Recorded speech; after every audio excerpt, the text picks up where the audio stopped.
Okay, so hello everyone. The previous live didn't go through well. I don't think anyone's on it, so we're safe.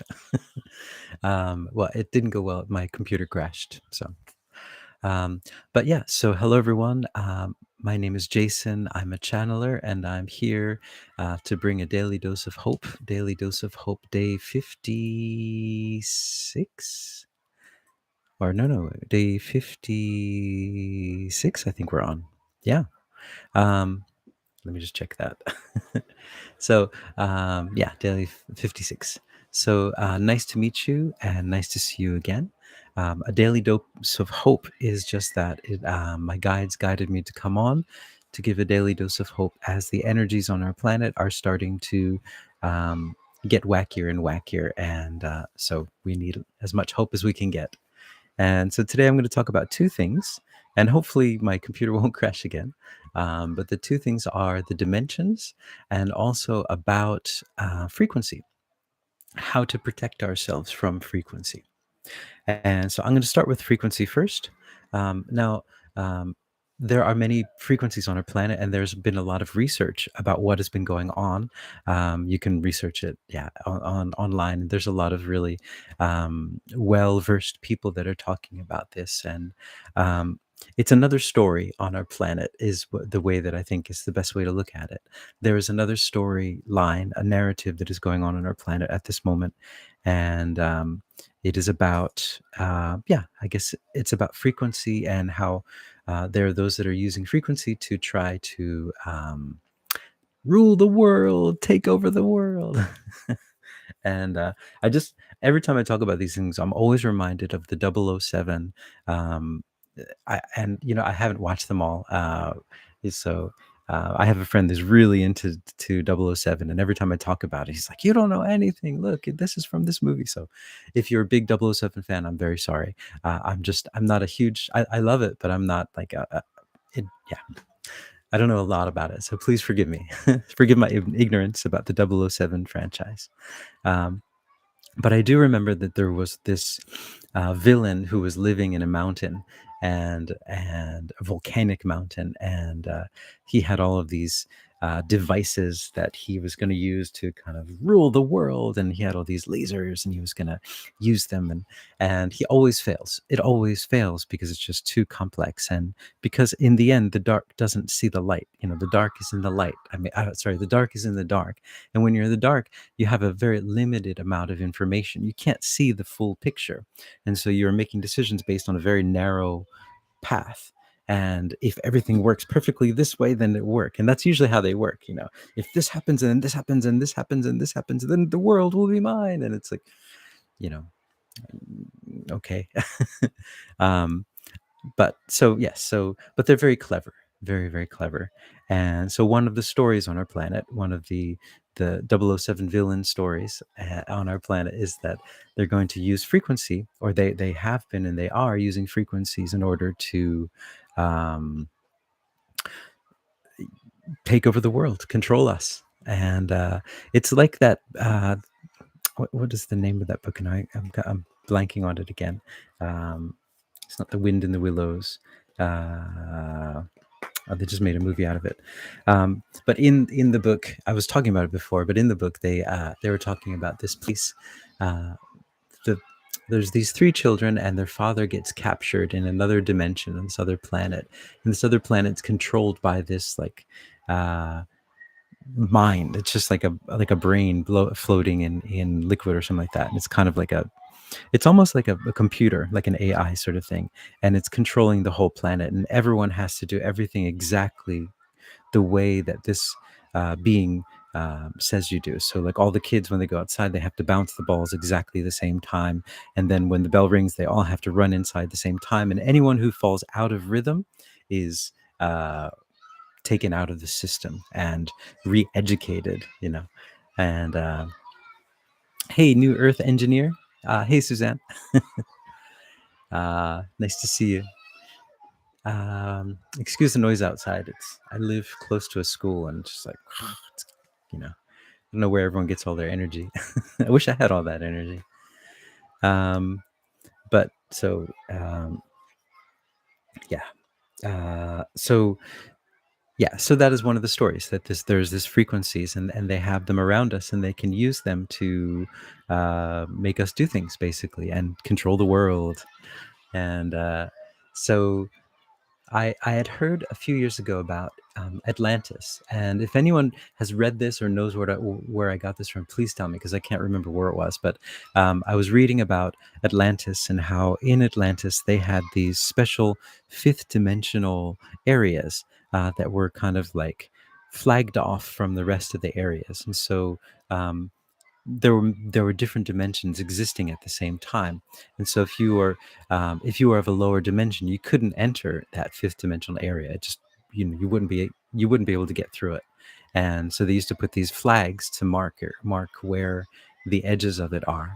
And and I thought that was very interesting, and I want to learn more about that. And so if anyone has read that, please tell me if you know where it came from. That, and then there's the book by Janet McClure about sanatkumara, and it's called Training a Planetary Logos. And in that book, there's one story about how they were training these animals to create a force field around them, so that all of these hunters that were trying to hunt them would not be able to find them. They wouldn't. They would try to get into this area, but something would always go wrong, or they wouldn't. And so it was basically a force field, and they taught them how to make it. And they just said that you just get everyone to think at the same time, to understand that there's a force field, think about the force field, create it, and then just reinforce it every day. And that was how they did it. And so then that also leads to my pocket of peace idea. So I've been doing these pockets of peace with Sunat Kumara, where we create a pocket of peace in an area around you, an area that you feel like needs a pocket of peace. I mean, those areas where you go through and just like, whoa, something's not right here, and you just create this pocket of peace around that area, so that only positive energies can come in there. I mean, because we live in the yin and yang universe, it works both ways. So we can create peace as well, we can create positivity as well, just as strong as the people that are the 007 villains are trying to create the opposite. And the light has more power because the light is not in the dark. The light is can see more because it's not hiding in the dark. It's not hiding from who it truly is. It's not covering its light. But that's a tangent. So the last idea, I was talking with one of my guides today, and they were talking about another technique that you can use. And I thought it was kind of interesting as an experiment to try it. But she said, you take the area that you want to make as a high frequency area. And then in that area, you make sure that there's no devices. Like you can't have any smartphones, no computers, no smart watches, none of that stuff, no technology. You got to get all the technology out of there. And then you mark out the cardinal points, the north, south, east, west. And on each point, you use your will and your imagination and visualization to create that this is going to be a safe space, a place where no negative frequencies and no frequencies can harm anyone. It is a place of healing. And so you just place something there, like a marker, so a rock or something. Or she was saying you could put a steel rod with a copper coil around it, and on each of the cardinal directions. And then you just use your imagination to imagine that all the cardinal directions are being connected in a what is it called, clockwise uh, circle, that the energy is moving around that way. And then you just reinforce that energy, like two times a day or something, and that's it. That's all you have to do. And what was the other thing that they said? Oh, and she also said that if you use music, if you use singing, it's also very much more powerful. If you can get someone on each cardinal point, like when you reinforce it, you just get someone there, and they will stand there and just sing a chord, do mi sol si, or whatever, like a major seven C chord, whatever. Just something to reinforce it. But she said the most important thing is just you believing and wishing for this to happen, because that is the most powerful thing. Everything else is just, what are they called, accoutrements or whatever. Um, so that's that. And then the other thing I want to talk about is dimensions. And and one thing about freak this thing is, I think, what I've heard is that it's important for us to be in a place where there are none of these things, in order for us to detox all of this stuff that's in our body now, to get it all out. But we need to be in a place where we're not still surrounded by it. And just as a tangent, I was in a building a few days ago and I saw a dumb waiter. And I thought that was really funny. I haven't seen a dumb waiter in a long time, but they used to make dumb waiters, but now everything's smart. We got smartphones, smart watches, but yeah, I think we got to make dumb watches now and dumb phones. So anyway, that's that. Just an aside, just a silly thing. But next, about dimensions, I just want to share a little bit about dimensions. Um, okay, so here we go. So, all right, where did I go? Okay. I've lost it. So this is about the Lothorians, who are part of my starseed family, and they exist on the seventh dimension. And let's see, the seventh dimension is kind of a... here it is. Okay, they exist on the seventh dimension, and they do not jump between dimensions as we do. So we is the Hathors are speaking. We jump from dimension to dimension, and so what we can tell you is that what is happening on each dimension. On the third dimension, at this moment, it is basically the end of the world. So it is basically, what do they say? The end of the world. At the end of the third dimension, sorry, the idea of the third dimension is ending. That frequency is ending. And there are those that will hold on to it, and they will be given a chance to experience that dimension on another planet. As you've heard before in the fourth dimension, that it is also collapsing as well, because the third dimension and the fourth dimension are actually quite connected. The fourth dimension is like an assistant to the third dimension. It's like the moon to your Earth. It's just a satellite. Fourth dimension is a sort of satellite to the third dimension. And so that is also about to collapse. And as you know, the fourth dimension is your dimension of dreams and the dimension of astral travel and all of these sorts of things. Then we go into the fifth dimension. So, from the fifth dimensional point of view, what is happening on your planet is you're about to reach a level playing field with the rest of the universal community. You're about to, once you reach the fifth dimension, the fifth frequency, then you've learned enough, you've progressed enough in your studies, and allows you to understand how to see what is truly going on. It gives you a sense of sovereignty. So, it is if you graduated from school. So, graduating from the third and fourth dimensions, you graduate to the fifth dimension. That is what is happening on your planet at the moment. And the fifth dimension is the dimension of uh, the level playing field. You will no longer be in this protected bubble. And in a sense, we would say it's similar to leaving the Garden of Eden. That might be a good parallel to what you're doing. So in the Garden of Eden, everything was prepared for you, and you're safe, you're protected. But once you exit that, then it is up to you to provide everything, to understand how everything works. You will have sovereignty, and you will understand everything, and you have a lot more responsibility in that sense as well. So that is what is going on from 1/5 dimension of view here. Yes. Okay. So the people that are on the fifth dimension, the beings, they're very excited to welcome us as a new member into the International Alliance or the Universal Alliance. Let's see. Not everyone is going to the fifth dimension, and not everyone is staying in the third dimension. Many of you will be taking these giant leaps, and some of you will be jumping up to the ninth dimension, some to the eighth, some to the seventh. Let's see. Okay, and then they're saying they continue on the sixth dimension. Let's see.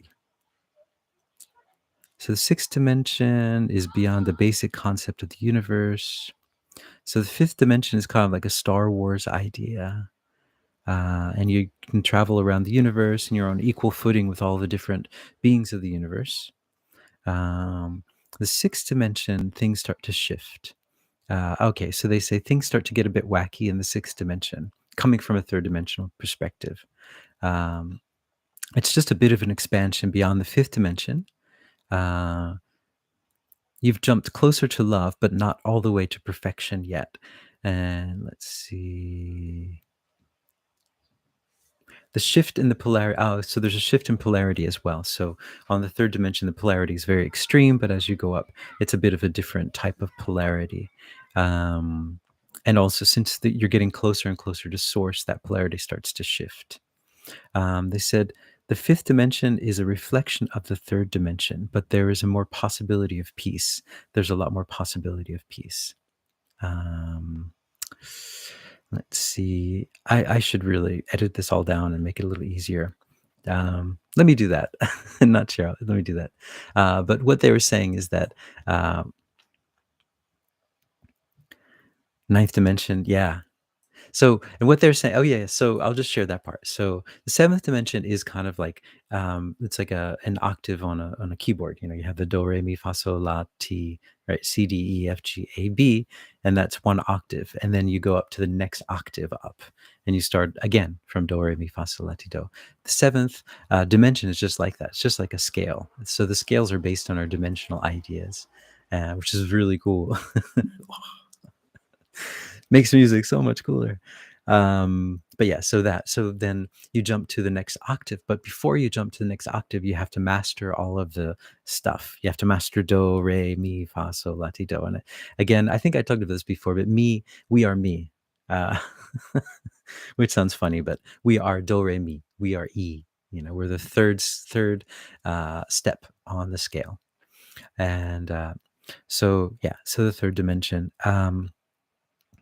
What am I trying to say?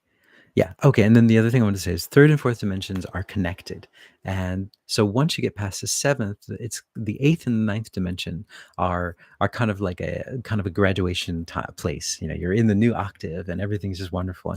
And the eighth and ninth, they said it resembles the third and fourth. They are like kind of interlocking. So just like the fourth dimension is like the place of our dreams and our astral travel. It's similar between the eighth and the ninth, and they are interconnected in that way. And so I thought that was pretty cool. And then once you go past that, you start to go past bodies, and you start to go into light beings and that sort of thing. But I'll edit that a little bit more, make it easier to read. I'm sorry, that was a bit confusing. Um, so yeah, sorry. I was just too excited. I wanted to share it, but I should have edited it first so it's easier to understand. Um, yeah. So let me just close that. Okay. So yeah, and then I guess what I'll do is go into a channeling. By the way, Suzanne, I really like your YouTube handle, New Earth Engineer. That's very cool. I like that. All right, so here we go. I'm going to go into a channeling and see if they have any advice or anything to add or subtract or multiply or yeah. Here we go.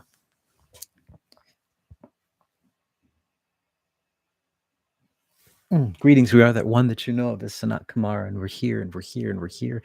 We're here on your planet with you, with all of you. We are facilitating all of these experiences that you're having on this planet. We have opened our mind and opened up our hearts enough so that you are able to have all of these experiences within this protected area, within this area of protection. While on the surface, it seems to all of you that you are not protected, you are very, very much protected. You are very, very much protected and loved, and you will never stop being loved. That is something that we would like to add to this. When this being is talking about these dimensions, you are always protected because you are always a part of source.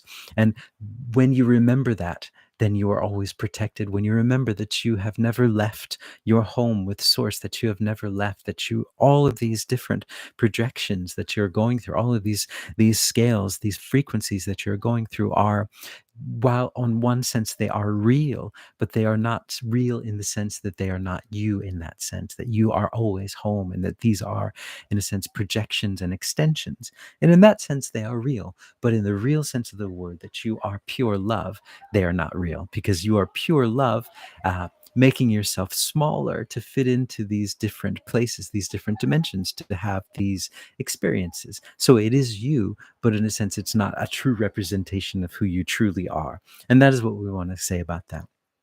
Now, all of you are going through many, many different experiences, and things, as you know, time is speeding up. This is just a part of the process. This is not something that I have done. This is something that all of you have done. You are the creators of this experience. You are the ones that have come down, and you are the ones that are enacting the change here. And all that happens, the only help that comes from the outside, is in answer to your requests. When you have requested at this moment that the time would speed up so that you will be able to have as many experiences as possible at the edge of this third dimension, so that you can fit all of those experiences in. It is sort of like a master class. It is an abridged version of many, many different worlds, of many different home worlds, and everything is just happening all at once. And it can seem very crazy, and it is very crazy. We would say it is very crazy compared to what you might have experienced in another generation, even on this planet, and then also compared to other planets that are not going through this major ascension process that you are going through.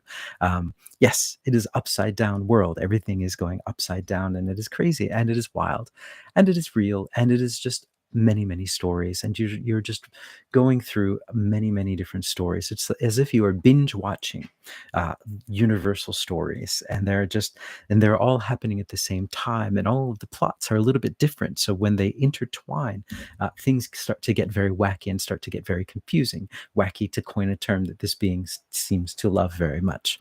And we also love this term because it is very, very good explanation of what happens from your third dimensional perspective.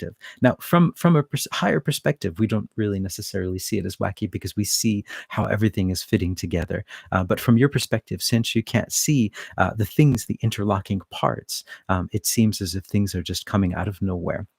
But if you're able to see the full story, then you'll be able to see that there are just many, many different narratives playing out at the same time. But the most important thing that we would say to all of you when you're watching all of these stories, and this is similar to when you are watching a movie, or watching something playing out in front of you, is that it is important for you to understand that they are just stories, and that you're not really here, that you are here, but you're not really here in that sense. And so it's really important not to put too much of your emotions. Your emotions are very powerful. The more you put your emotions onto these things, the more power you lend to those things. And so it's very important not to put too much emotion into these stories that are playing out, and just see them as different interlocking stories, and understand where they come from. And maybe we would say, yes, you would feel fear in the first time you hear some of these stories, but understand that it is just another story, and you've been hearing many, many stories, and it's just another story. Accept it, understand it, let it go. Accept it, understand it, letting go. Let it go, let it go, let it go. You are much, much more powerful than you can ever imagine. And the more that you add your fear or any of your energies to any of these stories, the more powerful you make these stories. The more that you're able to step back and just see it as a story playing out, the more you are able to create your own story, and the story of this beautiful life that you are trying to create on this planet. Because that is what you're here to do. You're here to bring down the love of the universe into this dimension here. And it's stepped down so many times, but still you can bring it down into this world, into this time. And so that is what you're doing at this time, and it is a beautiful, beautiful thing. And that is the true story. See, beyond all of these other stories is the story of love that you are all weaving into all of these stories. And that is your power as a storyteller, as a seer of stories, as a liver of stories, is that you can put that thread of love, you can put that thread of hope into all of these stories that are playing out. And once you do that, that will start to smooth them all out. And then they will start to equal the same story, which they all are, which all of you are doing. You are all searching for love outside of yourself, not realizing that you are the love, and that you have never left the love. And so all of these stories are stories of a search for love, a search for acceptance. And if you can intertwine that love and that idea that you are the love into those stories, that will start to unravel those twines, and unravel the tightness of those stories, and the fear within those stories will start to dissipate. And then those stories will turn into stories of love. They will turn into choruses of love, of peace, of joy, of wonderment, of paradise on earth. And that is what you are doing here on this planet at this moment. We are Sanatkumara, and we're very happy to be able to share this time with you. Mm. Whew. All right. Oh, he's very intense. I'm a software engineer. Nice. Yes.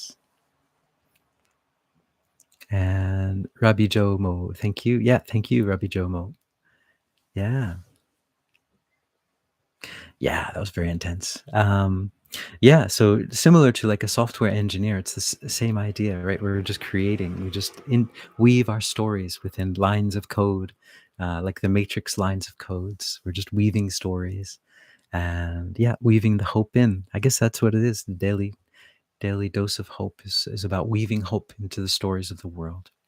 My tiny little story, my little bit of hope, my little code, snippet of code. Um, yeah, that. All right, so that's my story for today. Um, yeah, it's cool to New Earth Engineer. Sorry, Suzanne. I'm sorry. It's cool to meet you. Well, yeah, to see you. Thanks for joining in, and Rabbi Jomo. Thank you as well. And yeah, so thank you very much. Hope you guys. Right, back at you too. Yeah. Yeah. Hope you guys are hopeful, and I hope I will see you guys tomorrow. And Rabbi Jomo, thank you. That's very kind of you. Yeah, thank you. I don't consider myself very brave, but it's thank you. So thank you guys very much, and ciao. I'll see you guys hopefully tomorrow.